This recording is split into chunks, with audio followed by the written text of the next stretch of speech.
रसूल अल्लाह सल्लल्लाहु अलैहि वालैहि वसल्लम नज़ूल कुरान के वक्त बहुत सख्ती महसूस फरमाया करते थे और इसकी इलामतों में से एक ये थी कि याद करने के लिए आप अपने होठों को हिलाते थे। इब्ने अब्बास रज़ी अल्लाह अन्हुमा ने कहा, मैं अपने होंठ हिलाता हूँ जिस तरह आप हिलाते थे। सईद कहते हैं, मैं भी अपने होंठ हिलाता हूँ जिस तरह इब्ने अब्बास रज़ी अल्लाह अन्हुमा को मैंने हिलाते देखा। फिर उन्होंने अपने होंठ हिलाए।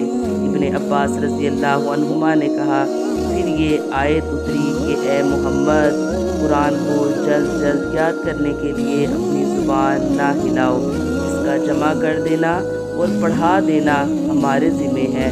हज़रत इब्ने अब्बास रज़ी अल्लाह अन्हुमा कहते हैं, यानी कुरान आप सल्लल्लाहु अलैहि वसल्लम के दिल में जमा देना और पढ़ा देना हमारे ज़िम्मे है। फिर जब हम पढ़ चुके तो इस पढ़े हुए की इत्तबा करो।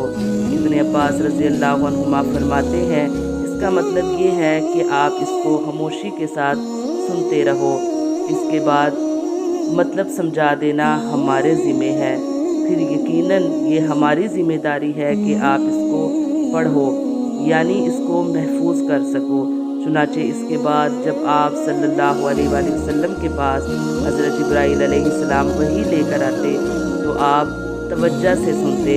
जब वो चले जाते तो रसूलुल्लाह सल्लल्लाहु अलैहि वसल्लम इस वही को इस तरह पढ़ते जिस तरह हज़रत जिब्राईल अलैहिस्सलाम ने इसे पढ़ा था। सही बुखारी हदीस नंबर 5।